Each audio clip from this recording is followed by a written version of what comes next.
Magnet brains, मैं रिया चौहान, आपकी दोस्त और होस्ट। आज आपके लिए लेकर आई हूँ मिनरल्स एंड एनर्जी रिसोर्सेज का लास्ट टॉपिक।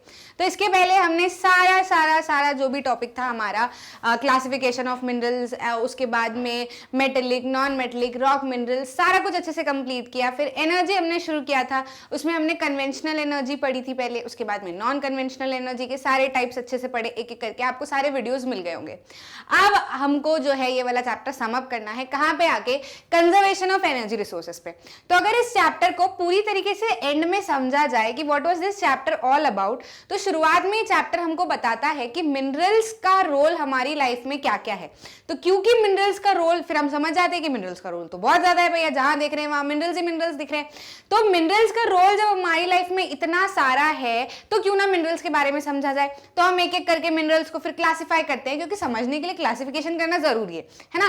तो एक एक करके हम क्लासिफाई करते हैं, सारी चीजों को एक एक करके अच्छे से पढ़ते हैं कि मेटलिक कैसा होता है, नॉन मेटलिक कैसा होता है, फिर उसमें भी फेरस नॉन फेरस हम पढ़ते हैं, नॉन मेटलिक में हम सारा कुछ पढ़ते हैं, ठीक है। और जो दूसरा टाइप होता है मिनरल्स में, वही हमको एनर्जी भी एक तरीके से देखने को मिलती है। तो फिर उसके बाद में हम क्या करते हैं, एनर्जी रिसोर्सेज को डिवाइड करते हैं कि एनर्जी रिसोर्सेज किस किस तरीके की होती है ना। तो हमने ये पढ़ा कि एनर्जी रिसोर्सेज जो है वो हमको दो तरीके से देखने को मिलती है। एक तो इस तरीके की एनर्जी, मतलब एनर्जी का ऐसा रिसोर्स जो हम बहुत समय से यूज करते हुए आ रहे हैं। हमारे एंसेस्टर्स ने हमको आइडिया दिया कि काउडंग केक बना लो, है ना, फायरवुड जो लकड़ी है फॉरेस्ट से निकाल के उसको जला लो तो हमको एनर्जी जनरेट हो जाएगी। और भी बहुत सारी एनर्जी, पेट्रोलियम, कोल जो हम खोद खोद कर सारा कुछ निकाल रहे थे, वो हमने किसमें डाली, कन्वेंशनल में। फिर हमने ये सीखा है कि ये जो कन्वेंशनल एनर्जी रिसोर्सेज है, ये कैसे रिसोर्सेज हो गए हैं, हमने इनको इतना यूटिलाइज कर लिया है ना कि अब ये खत्म होने जैसी कगार पे भी हो गए। साथ साथ में कई हद तक इन्वायरमेंटल डैमेज भी होता है, क्योंकि पेट्रोलियम जब हम बर्न करते हैं या फिर कोल को बर्न करते हैं तो कार्बन एमिशन भी काफी ज्यादा होता है। साथ ही साथ में क्या है, बहुत सारी प्रॉब्लम्स उनके साथ में। काउडंग केक है तो उसको हम मेन्योर में ज्यादा अच्छे से यूज कर सकते हैं, है ना। तो मेन्योर में अगर यूज करेंगे तो अच्छा काम होगा, लेकिन हम तो क्या कर रहे हैं, उसके कंडे बना बना के जला दे रहे हैं, ऐश में कन्वर्ट हो जा रहा है, तो फिर उसका कोई काम ही नहीं आ रहा, है ना। तो इससे अच्छा क्या करो, बायोगैस करो, है ना। तो हमने सोचा कि कन्वेंशनल एनर्जी जो ये चले आ रहे हैं, इससे काफी ज्यादा प्रॉब्लम है, तो थोड़ा कुछ नया सोचते हैं, है ना। तो नया सोचा तो हमको नॉन कन्वेंशनल एनर्जी दिखी। कि नॉन कन्वेंशनल एनर्जी क्यों, क्योंकि वो पुराने समय से नहीं यूज करते आ रहे थे हम लोग, हमको अभी आइडिया आया था, है ना। तो हमने क्या सोचा, सूरज दादा इतने समय से जो हमको गर्मी दे रहे हैं, क्यों ना उसको हम यूटिलाइज करें। तो हमने सोलर एनर्जी बनाई, फिर विंड एनर्जी बनाई, बायोगैस बनाया, है ना, और न्यूक्लियर एटॉमिक एनर्जी बनाई, टाइडल एनर्जी, जियोथर्मल एनर्जी, ऐसे करके एक एक करके हमने सारी एनर्जीज पढ़ी। अब क्योंकि हमने नए एनर्जी, पुराने एनर्जी, सारे एनर्जी को अच्छे से समझ लिया, तो जैसे हमने मिनरल में समझा था ना कि मिनरल को कंजर्व करने की जरूरत है, वैसे एनर्जी में भी समझना पड़ेगा कि एनर्जी को कंजर्व करने की जरूरत है। समझ में आ गया, पूरा चैप्टर मैंने आपको सम अप कर दिया। और लास्ट में हम पढ़ लेते हैं कि एनर्जी रिसोर्सेज को क्यों सम अप करने की जरूरत है। तो देखो, एनर्जी रिसोर्सेज जब हम पढ़ रहे थे ना, तो हमने देखा कि एनर्जी का काफी ज्यादा काम है, बिना एनर्जी के हमारा कुछ काम ही नहीं हो सकता। हर चीज में आपको एनर्जी लगेगी, भले आपको खाना बनाना हो, कहीं पे आना जाना हो, फोन से ये वीडियो देखना हो, सभी चीज में आपको एनर्जी की जरूरत है। तो एनर्जी जो है वो कंज्यूम काफी ज्यादा हो रही है। इवन इंडिपेंडेंस के बाद से हम देखें तो जो डेवलपमेंट के प्रोजेक्ट्स इंडिया में आने लगे, जो डेवलपमेंट शुरू होने लगा, उसमें क्या होने लगा कि काफी ज्यादा अलग अलग प्रोजेक्ट्स के अंदर ये इस तरीके की एनर्जी चाहिए या इतने अमाउंट में चाहिए। तो एनर्जी तो चाहिए थी, लेकिन उसका कंजम्पशन और ज्यादा बढ़ते हुए हमको देखने को मिला। तो फिर इस चीज पे क्या गौर करने की जरूरत है कि एनर्जी को यूज तो करना है, भले कन्वेंशनल हो या नॉन कन्वेंशनल हो, यूज तो इसको करो, लेकिन इसको इस तरीके से करो कि आज भी आपका भी काम हो जाए, वेस्ट मत करो, आपका भी काम हो जाए, आने वाली जनरेशन जो है उसके लिए सारी एनर्जी खत्म ना हो जाए। मतलब ऐसा है कि कोल वगैरह हम यूज कर रहे हैं, पेट्रोलियम हम यूज कर रहे हैं, तो इतना मत यूज कर लो कि एक्स्ट्रा में वेस्ट भी कर दिया उसको, तो आने वाली जनरेशन को मिले ही ना। क्योंकि ये रिसोर्सेज ऐसे हैं कि इनको बनने में काफी समय लगता है ना, पढ़ा है ना हमने सारे वीडियोस में अच्छे से। तो इसीलिए हमको इनको कंजर्व करने की जरूरत है। इकोनॉमिक डेवलपमेंट प्लान्स की वजह से क्या हुआ है, it required a large amount of energy, और एनर्जी रिक्वायरमेंट जो बढ़ी उससे कंजम्पशन भी जो है वो हमारा बढ़ गया, ठीक है। तो हमको क्या करना है, we need to develop a sustainable path for energy development.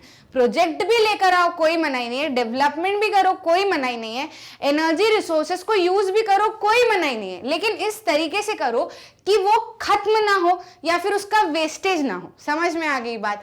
तो क्या किस तरीके से किया जा सकता है, promotion of energy conservation and साथ ही साथ increased use of renewable energy sources. क्या करना है, इन दो चीजों का ध्यान रखना जरूरी है ना। आपकी एनसीईआरटी भी कहती है कि ये जो 2 पॉइंट है, these are the planks of sustainable energy.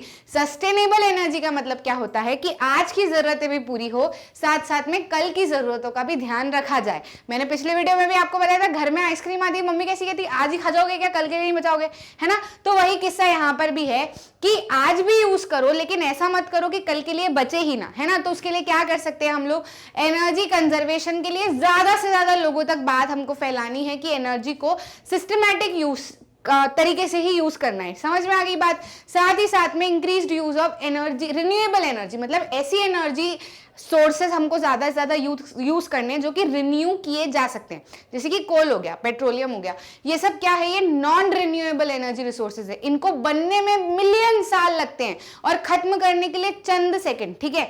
तो खत्म काफी जल्दी हो जाते हैं, बनने में बहुत ज्यादा साल लगते हैं। तो कंपैरेटिवली देखा जाए तो नॉन रिन्यूएबल हो गए ना। इसलिए लोगों को हमको ये समझाना है कि नॉन रिन्यूएबल के ऑप्शन में रिन्यूएबल एनर्जी सोर्सेज को यूज करो। कौन से रिन्यूएबल, आपकी सोलर हो गया, क्योंकि सूरज ज्यादा कभी थोड़ी ना रोशनी देना, उनका थोड़ा ना कुछ खर्चा लग रहा है, वो तो उनका पैटर्न ही ऐसा है, वो बने ही ऐसे है कि वो जब तक रहेंगे तब तक रोशनी फैलाते रहेंगे, तो क्यों ना उसको यूज किया जाए। विंड है, हवा है, चलनी है हमेशा, तो क्यों ना उसको यूज किया जाए। टाइडल एनर्जी है हमारी, हाई टाइड, लो टाइड, समुद्र का पानी ऊपर नीचे होना ही होना है, तो क्यों ना उससे एनर्जी जनरेट की जाए, उससे किसी का नुकसान भी नहीं होगा। और ये जो कोल है, पेट्रोलियम है, इनको भी बनने के लिए समय मिल जाएगा, क्योंकि आपका ध्यान उधर से थोड़ा सा कम हो जाएगा। समझ में आ गई बात। तो इन दो चीजों का ध्यान रखना काफी ज्यादा जरूरी है। कैसे कर सकते हैं, अपने लेवल पे आप क्या कर सकते हो, आपको ये चीज क्यों पढ़ाई जा रही है।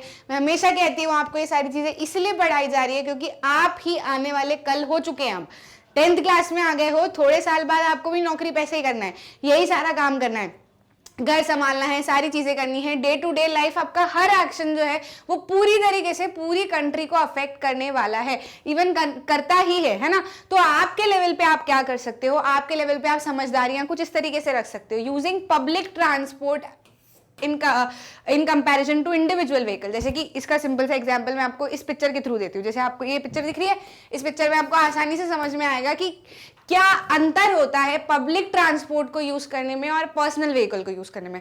आपको अगर समझना है ना इस चीज को, तो ये पिक्चर से भी समझ सकते हो, या फिर किसी एक दिन ना बहुत बड़े भरे बाजार में पैदल निकल जाना।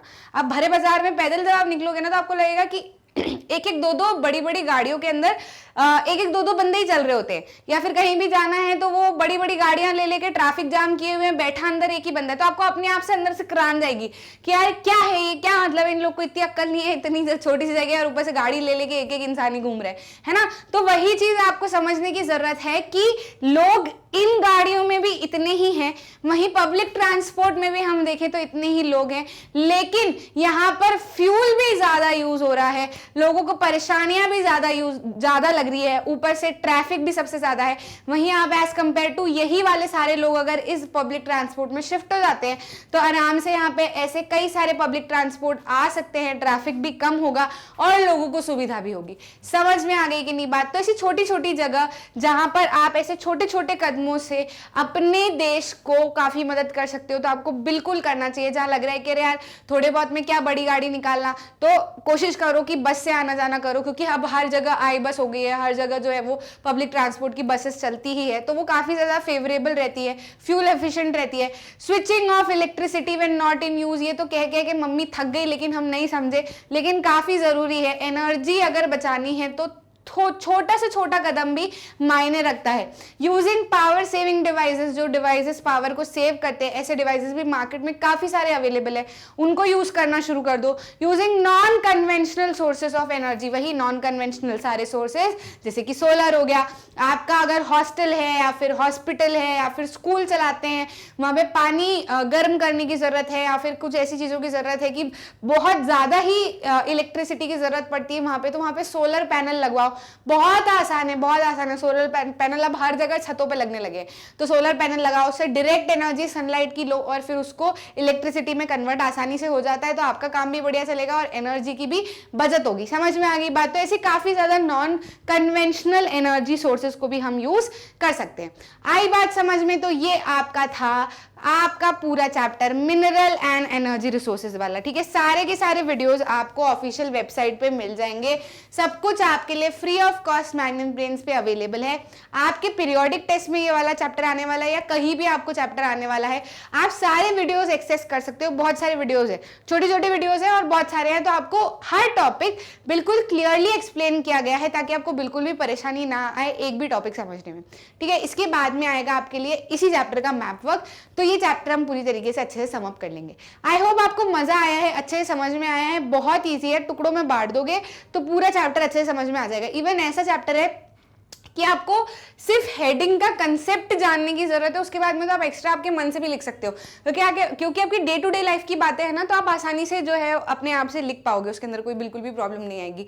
और इसके क्वेश्चंस क्या होंगे, इंपॉर्टेंट कैसे करने हैं, क्या नहीं करने, सारा कुछ मैं आपको बताऊंगी। अभी कंसेप्ट अच्छे से रिवाइज करते हुए चलो, नोट्स बनाते हुए चलो। मिलेंगे इस चैप्टर के मैप वर्क में, तब तक के लिए बाय।